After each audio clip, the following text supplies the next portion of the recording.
बच्चों, कल के पाठ में हमने पढ़ा, कृष्ण ने मथुरा जाने के बाद स्वयं न लौटकर उद्धव के द्वारा गोपिकाओं के पास संदेश भेजा था।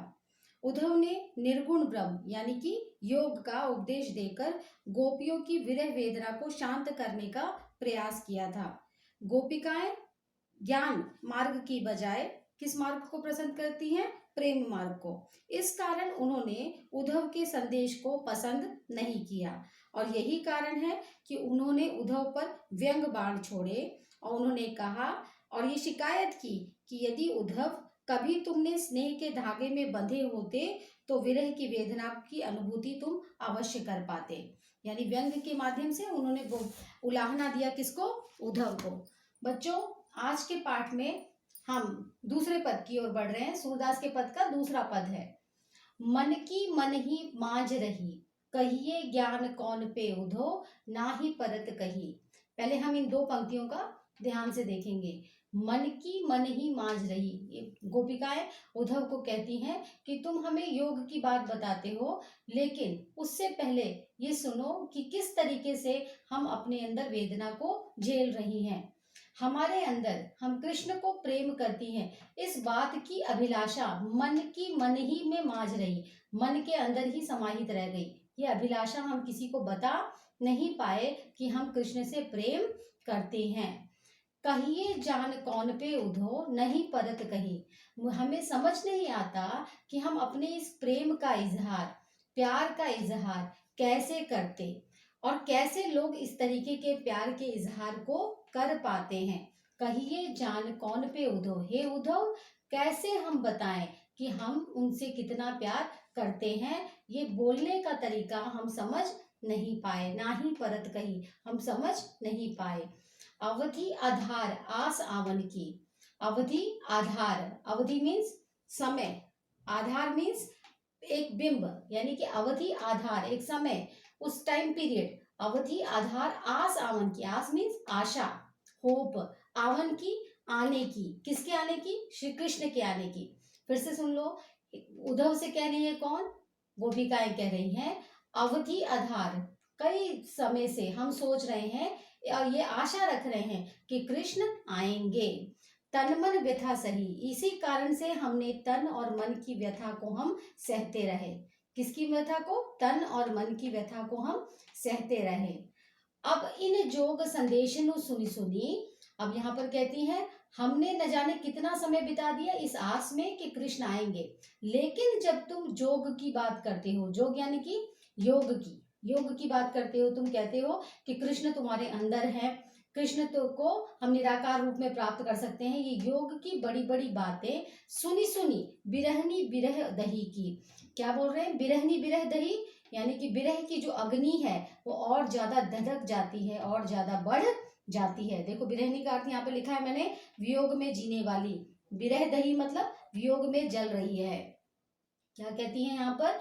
उद्धव को कहती हैं कि हे उद्धव, न जाने कितना समय हमने इस आशा में बिता दिया कि श्री कृष्ण आएंगे, और इसी आशा के सहारे हमने तन और मन की व्यथा यानी दर्द को सहा, लेकिन अब वो ना आकर, कृष्ण ना आकर, उन्होंने तुमको भेजा है और तुम यहाँ पर आकर, तुम कौन है यहाँ पर? उद्धव, तुम यहाँ पर आकर जोग यानी योग की बातें, निराकार ब्रह्म की बातें बताते, संदेश सुनी सुनी बार बार बता रहे हो, तुम सुना रहे हो, बिरहनी बिरह दही की। अब इस कारण से हमारी विरह की अग्नि और ज्यादा बढ़ रही है। चाहती हुती गुहार जित जित ही ते, उतते दार बही। हम तो चाह रहे थे, चाहती, हम तो चाह रहे थे, हम गोपिकाएं चाह रही थी, हुती गुहार के, हुती गुहार के रक्षा के लिए पुकार। हुती गुहार मीन्स रक्षा के लिए, गुहारी मतलब पुकारना चाहते थे। जित ही ते थे, जित ही ते मीन्स तुमको, उतते धार बही, लेकिन तुमने योग की बात को कहकर उस धार को भी काट दिया, वहां से भी हम, उधर से भी हम, हमारे धीरज को हटा दिया।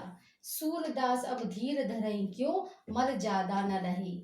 यहाँ पर कहती हैं गोपिकाएं, सूरदास, गोपिकाएं कहती हैं कि सूरदास अब धीर धरई, बहुत हमने पेशेंस रखा, धीर मतलब धीरज, धैर्य। देखो यहाँ लिखा है अब धीर यानी बहुत पेशेंस रखा, धरे ही क्यों, अब हम क्यों धीरज धरे, जब वो आ ही नहीं रहे, अब हमने क्या किया है, अपनी मर्यादा न रही, अब हमारी कोई प्रतिष्ठा कोई मर्यादा बची ही नहीं है।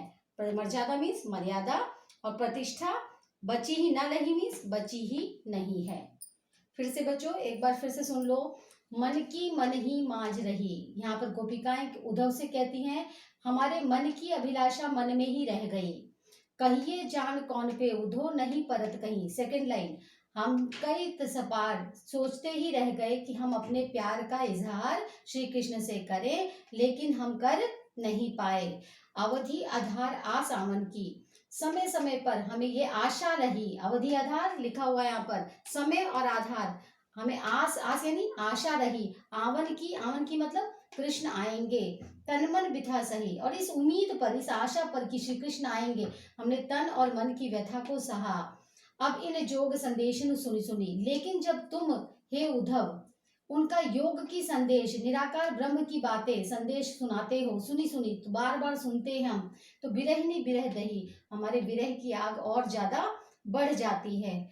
चाहती हूँ तो गुहारी जित ही थे, हम तो चाह रहे थे कि तुम्हारे सहारे हम गुहार यानी अपनी पुकार श्री कृष्ण तक पहुंचाते, उतते दार बही, लेकिन उस उधर भी हमारी जो धार थी वो बह नहीं पाई, वहां तक पहुंच नहीं पाई। सूरदास अब धीर धरे ही क्यों, सूरदास जी कहते हैं कि गोपिकाएं कहती अब हम धीरज क्यों धरे, अब हमने अपनी मर्यादा यानी अपनी मान प्रतिष्ठा सब कुछ छोड़ दिया है। उम्मीद करती हूँ बच्चों पैराग्राफ समझ में आ गया होगा। फिर से पॉज करते हुए एक एक बार एक एक लाइन एक एक पंक्ति को समझो। अब मूल बात जो विशेष इन पंक्तियों में क्या है, पूरी की पूरी पंक्ति में यानी पूरे पद्यांश में विरह व्यथा मीन्स दुख की वेदना किसने व्यक्त की है, गोपिकाओं ने। किसको व्यक्त कर रही हैं, उद्धव को। किसके लिए व्यक्त कर रही हैं, श्री कृष्ण के लिए। अब देखो नेक्स्ट है अनुप्रास अलंकार। देखो बच्चों जहां जहां वर्ण की आवृत्ति है, अल्फाबेट वर्ण अ इट मीन्स अनुप्रास अलंकार। अब विरही विरह ब अनुप्रास अलंकार ऑलरेडी हम 9th में पढ़ चुके हैं अलंकार के बारे में। जहां वर्णों की आवृत्ति होती है वहां पर क्या होता है, अनुप्रास अलंकार। अब आपसे पूछा जा सकता है कि इस पद्यांश में कहां पर अनुप्रास अलंकार है, उसको ढूंढ कर लिखिए।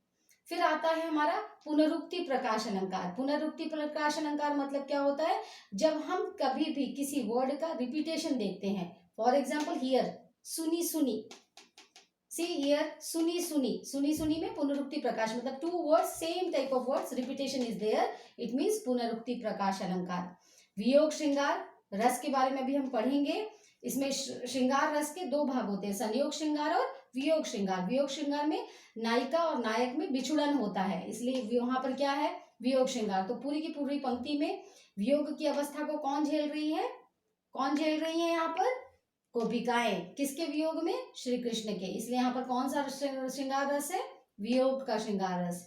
कल भी मैंने पूछा था अपने प्रश्न में किस भाषा में सूरदास जी अपने पद्यांश को लिखते थे, तो बच्चों इसका उत्तर है ब्रज भाषा में वो अपने पद्यांशों की रचना उन्होंने की है। धन्यवाद बच्चों।